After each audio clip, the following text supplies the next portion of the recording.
दोस्तों, ये कहानी एक ऐसे बच्चे की है जिसके बचपन में उसके माँ बाप को मार दिया जाता है और जिस आदमी ने उसे बचाया था वो आगे जाकर उसे ही मारने ही वाला है। ऐसा क्यों? चलिए जानते हैं। कहानी की शुरुआत 1919 में ऑस्ट्रेलिया के जंगल में सुबह होने के साथ होती है। इस जंगल में हम एक छोटे से बच्चे को देखते हैं जिसका नाम है गुडजुक। ये आदिवासी कबीले में रहने वाला एक बच्चा है। गुडजुक जंगल में अपने दादा और चाचा बेवारा के साथ रहता है और आज वो अपनी जिंदगी का पहला शिकार करने वाला है, इसलिए वो अपने ट्रेडिशन को फॉलो करता है और खुद को अच्छे से तैयार कर रहा है। गुडजुक के दादा और चाचा धीरे धीरे आगे बढ़ते हैं, तभी उनके सामने एक हिरण दिखाई देता है जिसे वो अपना शिकार बनाने वाले थे। दूसरी तरफ गुडजुक भी उस हिरण को देख लेता है और वो भी अपने भाले के साथ हिरण की तरफ बढ़ने लगता है। हम जानते हैं कि शिकारी के चलने के तरीके और उसकी बॉडी लैंग्वेज से ही पता चल जाता है कि वो कितना माहिर है। अब गुडजुक के दादाजी बिना आवाज किए उस हिरण को मारने ही वाले होते, लेकिन तभी दूसरी तरफ गुडजुक अपने पहले शिकार करने की जल्दीबाजी में बिना कुछ सोचे समझे भाले को उस हिरण पर चला देता है, जिससे कि वो हिरण वहां से बचकर भाग जाता है और इसे पता चलता है कि गुडजुक अभी शिकार के मामले में अनाड़ी है। अब वो अपने शिकार के भाग जाने की वजह से उदास हो जाता है, लेकिन उसके दादा उसे समझाते हैं, तुम्हारी इसी जल्दबाजी की वजह से आज हम सबको भूखा रहना पड़ेगा। अगर तुम खुद के ऊपर विश्वास करोगे और संयम रखकर कोई भी काम करोगे तो कभी भी फेल नहीं होगे। एक वक्त आएगा जब तुम बेहतरीन शिकारी बनोगे, लेकिन तुम्हें जल्दीबाजी कभी नहीं करनी चाहिए क्योंकि इससे तुम्हारी अपॉर्चुनिटी खत्म हो जाएगी। गुडजुक अपने दादा की बात को समझकर हाँ में सर हिलाता है। उधर बेवारा, जो कि इसके चाचा जी है, इन दोनों की बातें सुनकर मुस्कुराते हैं। इसके कुछ देर बाद गुडजुक को अपने कंधे पर उठाकर बेवारा कहीं ले जा रहे होते हैं और रास्ते में वो गुडजुक को फल खिलाते हैं। जब वो देखता है कि गुडजुक अभी भी शिकार छूट जाने की वजह से उदास है तो उसके सामने नाचते भी हैं। इसी बीच बेवारा देखते हैं कि बहुत सारे सिपाही घोड़े पर सवार होकर जंगल के बीच अंदर आ रहे हैं और वो दो आदमियों का पीछा कर रहे हैं जो शिकारी होते हैं और उन्होंने कुछ ऐसे जानवरों को मार दिया है जिसे मारना मना था। अब बेवारा आगे बढ़ता है और भागते हुए उन दोनों शिकारियों के सामने आकर रुक जाता है। वो उन्हें देखकर सतर्क हो जाता है और गुडजुक उसके पीछे छुप जाता है। वो दोनों शिकारी सिपाहियों से बचने के लिए बेवारा से मदद मांगते हैं। नेक्स्ट सीन में हम समुद्र के किनारे उस आदिवासी कबीले को देखते हैं जहां गुडजुक रहता है। गुडजुक थोड़ी दूरी से छिपते हुए कबीले के लोग और उनके शिकारियों से बातचीत करता हुआ देखता है। दोनों शिकारी बताते हैं कि उन्हें ऐसे जानवरों को मारा है जिसे सरकार ने बैन किया और इसीलिए उनके पीछे पुलिस पड़ चुकी है। उन्हें एक रात के लिए यहाँ रहने की परमिशन दे देते हैं। दूसरी तरफ पुलिस भी अपनी पूरी तैयारी के साथ जंगल में घुसकर उन शिकारियों को पकड़ने के लिए निकल जाती है। पुलिस वाले पूरे जंगल में फैल जाते हैं और उनका सबसे माहिर स्नाइपर पहाड़ी के ऊपर छिपा हुआ है। इस स्नाइपर का नाम होता है ट्रेविस और ये ऊपर से जंगल पर नजर रख रहा था ताकि शिकारियों को पकड़ने में अगर कोई भी कबीले वाला बीच में आए तो वो उसका काम तमाम कर सके। ट्रेविस किसी भी बेकसूर को मारना नहीं चाहता, इसलिए उसे जंगल में जाने से पहले अपने सभी साथियों से कहा है कि उन्हें सिर्फ शिकारियों को पकड़ना है और वो भी जिंदा। उधर बेवारा और सभी लोग उस शिकारी के साथ बात कर रहे थे तो गुडजुक दूर से देखकर मुस्कुरा रहा होता है। तभी अचानक से वो अपने पीछे पुलिस वाले को देखकर चिल्ला देता है, जिससे बेवारा सतर्क होकर आगे बढ़ने लगता है और पुलिस वाला डर के मारे बेवारा पर गोली चला देता है। गोली की आवाज सुनने के बाद वहां भगदड़ मच जाती है और गोलियां चलने से कई लोग मारे जाते हैं। जंगल में चल रही गोलियों की आवाज पहाड़ी पर बैठा गुडजुक के दादा उन्हें भी सुनाई देती है और वो जल्दी से जंगल की ओर भागने लगते हैं। इधर ट्रेविस नीचे आकर अपने आदमियों को गोली चलाने से रोकता है, लेकिन तब तक वहां बहुत सारी लाशें बिछ चुकी थी। ये सारा खून खराबा देख गुडजुक की माँ उसे पानी में छिपा देती है ताकि पुलिस वाले उसे पकड़ ना पाए और जब वो मदद के लिए बाहर जाती है तभी उन्हें भी गोली से मार दिया जाता है। फिर ट्रेविस जब पानी के पास जाता है तो उसे कुछ आवाज सुनाई देती है और वो आवाज का पीछा करता हुआ गुडजुक के पास जाकर उसे पानी से बाहर निकालता है। अब ट्रेविस देखता है कि इस बच्चे के परिवार के सभी लोग मर चुके हैं और वो अनाथ हो गया है, इसलिए वो उसे अपने साथ आउटपोस्ट पर ले जाता है जहां वो गुडजुक को क्लेयर नाम की लड़की को सौंप देता है। गुडजुक को डरा हुआ देखकर क्लेयर उसे सहलाती और अंदर ले जाती है। इधर बाहर ट्रेविस और उसकी पूरी टीम परेशान थी क्योंकि उन्होंने 17 बेकसूर लोगों को मारा था, जिनमें औरत और बच्चे भी शामिल थे। उन्हें समझ नहीं आ रहा था कि वो हाई अथॉरिटी को क्या जवाब देंगे। वो इसके बारे में सोच ही रहे होते कि तभी वहां क्लियर आती है और ट्रेविस की टीम ने जो कुछ भी किया उसके लिए ट्रेविस को एक जोर का थप्पड़ मारती है। अब ट्रेविस को महसूस होता है कि उसकी वजह से बहुत सारे परिवार खत्म हो गए और इसीलिए वो अपने साथी एडी से कहता है कि हम हाई अथॉरिटी को सब कुछ सच बता देंगे। उसका अंजाम चाहे जो कुछ भी हो, मुझे बिल्कुल फर्क नहीं पड़ेगा क्योंकि मैं अपनी नौकरी छोड़ रहा हूँ। उधर जंगल में अब गुरजुट के दादाजी आते हैं तो अपने कबीले के लोगों की लाश को देखकर बहुत दुखी होते हैं और अंदर से पूरी तरह से टूट जाते हैं। उसे हर जगह सिर्फ लाशें ही दिखाई दे रही थी। तभी उसकी नजर बेवारा पर पड़ती है जिसकी सांसें अभी भी चल रही थी। अब इस घटना को देखते ही देखते 12 साल का वक्त बीत जाता है। हम फिर से आउटपोस्ट को देखते हैं जहाँ ट्रेविस ने आज शिकार करते समय एक बड़ा मगरमच्छ पकड़ा है जिसकी वो तस्वीर खींच रहा है। इसके बाद रात को इनका सीनियर आता है जिसका नाम है मोरॉन। वो बताता है कि कुछ महीने से एक आदमी ने हमारे बहुत सारे स्टेशन को आग लगाकर जला दिया है। वो रुकने का नाम ही नहीं ले रहा है। आग लगाने वाले का नाम है बेवारा और उसने कुछ दिन पहले ही एक वाइट वुमन को मारा है। इसलिए सरकार ने उसे जल्द से जल्द मारने का ऑर्डर दिया है क्योंकि अगर वो जिंदा रहा तो आगे जाकर जरूर अपनी सेना बनाएगा जिससे सरकार को खतरा हो सकता है। अब एक दिन बेवारा जब आउटपोस्ट पे आग लगा रहा था तो गुरजुक बेवारा को वहां देखकर समझ जाता है कि उसका चाचा अभी भी जिंदा है और इसीलिए वो उसका पीछा करते हुए कबीले तक पहुंच जाता है। लेकिन कबीले के लोग उसे पकड़कर बंदी बना लेते हैं। यहाँ गुरजुक बताता है कि बेवारा उसके चाचा है लेकिन उन लोगों को गुरजुक की बातों पर विश्वास ही नहीं होता। तभी वहां बेवारा आता है और गुरजुक को 12 साल बाद अपने चाचा को देखकर बहुत खुश होता है। अब अगले दिन देखते हैं कि गुरजुक अपने रोजमर्रा के कामों में लग जाता है। पहले वो बाइबल को सुनता है और फिर सबको खाना परोसता है। गुरजुक ने इस क्रिश्चियन शेल्टर को अपना घर बना लिया है। इधर मोरॉन किसी से उस वाइट वुमन के कत्ल के बारे में पूछ रहा होता है। गुरजुक अपने किसी काम से इनकी तरफ आता है और एडी को पता चलता है कि ये वही आदिवासी लड़का है जिसे 12 साल पहले ट्रेविस ने बचाया था। अब एडी से देखकर भड़क जाता है। वो गुरजुक पर हमला कर देता है और गला पकड़कर उसे बेवारा के बारे में पूछने लगता है। तभी वहां ट्रेविस आता है और वो एडी को पकड़कर दूर फेंक देता है। कुछ देर बाद जब ट्रेविस अपनी गन को साफ कर रहा होता है तो उसके पास गुरजुक आता है। गुरजुक को पता चल गया था कि बेवारा को मारने का ऑर्डर निकल गया। अब गुरजुक को पता चल गया था कि बेवारा को मारने का ऑर्डर निकल गया है, इसलिए वो ट्रेविस से पूछता है कि क्या तुम मेरे चाचा को मारने वाले हो। ट्रेविस कहता है कि ये चीज मेरे हाथ से निकल गई है लेकिन फिर भी मैं तुम्हारे चाचा को बचाने की पूरी कोशिश करूंगा। वो गुरजुक से कहता है कि अगर तुम बेवारा तक पहुंचाने में मेरी मदद करोगे तो शायद मैं उसे बचा सकता हूँ।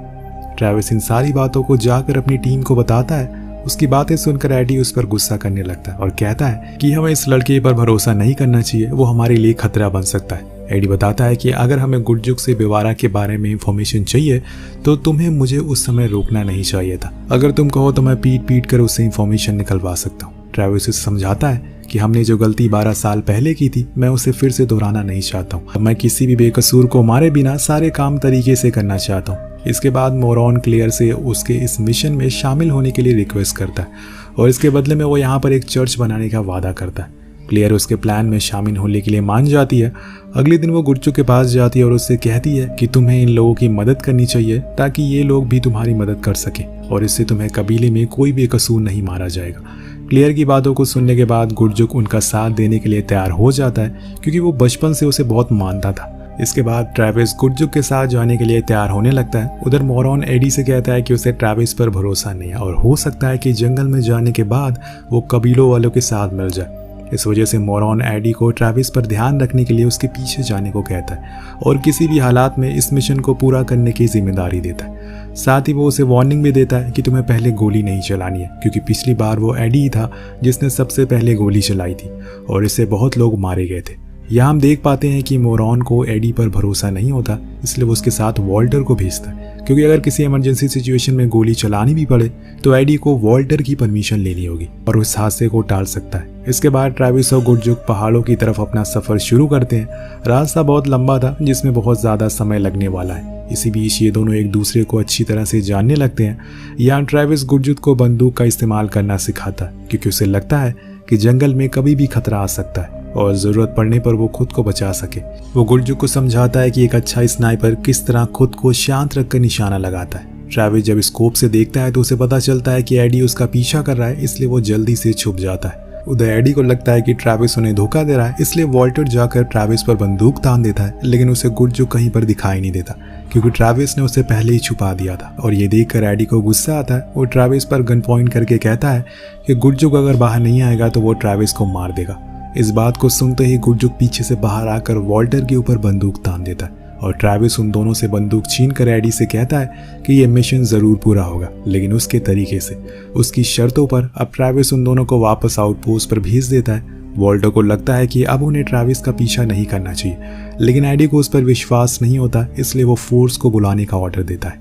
इधर ट्रैविस और गुरजुक दोनों आगे बढ़ते हैं तो एक जगह पर अचानक उनके सामने बेवारा आ जाता है। अपने बहुत सारे लोगों के साथ गुरजुक बेवारा के कहने पर ट्रैविस के हाथों से उनकी गन ले लेता है। ट्रैविस ये जानकर हैरान था कि गुरजुक को ये सब पहले से ही पता था कि वो उसके चाचा को मारने के लिए ही आ रहा है। इसके बाद वो सभी ट्रैविस को लेकर गुरजुक के दादा के पास जाते हैं। गुरजुक के दादा अपने पोते को 12 साल बाद देखकर बहुत ही ज्यादा खुश होते हैं। वो बेवारा से नाराज भी होते हैं क्योंकि वो ट्रैविस को उनके कबीले पर ले आया था। कबीले के सभी लोग ट्रैविस को मारना चाहते थे क्योंकि सालों पहले उसने भी यही किया था। यह ट्रैविस बताता है कि वो बेवारा को व्हाइट वुमेन के कत्ल के इल्जाम में अपने साथ ले जाने के लिए आया है। बेवारा उसके साथ जाने के लिए मान जाता है और उसे कहता है कि अगर मैं तुम्हारे साथ आया तो क्या तुम मेरे बाकी कबीले वाले लोगों को छोड़ दोगे। इस पर ट्रैविस कुछ नहीं कहता। फिर गुरजुक के दादा ट्रैविस से कहते हैं कि मैं तुम्हारे बड़े ऑफिसर से बात करना चाहता हूँ और इसके बाद ही हम सब इस समस्या का हल निकाल पाएंगे। इसके बाद ट्रैविस पूरे कबीले को अपने साथ लेकर आउटपोस्ट पर जाता है जहाँ मोरॉन उसका इंतजार कर रहा था। सबसे पहले तो वो लोग एक दूसरे के साथ फोटो खिंचवाते हैं और फिर सभी एक दूसरे के सामने बैठकर बात करते हैं।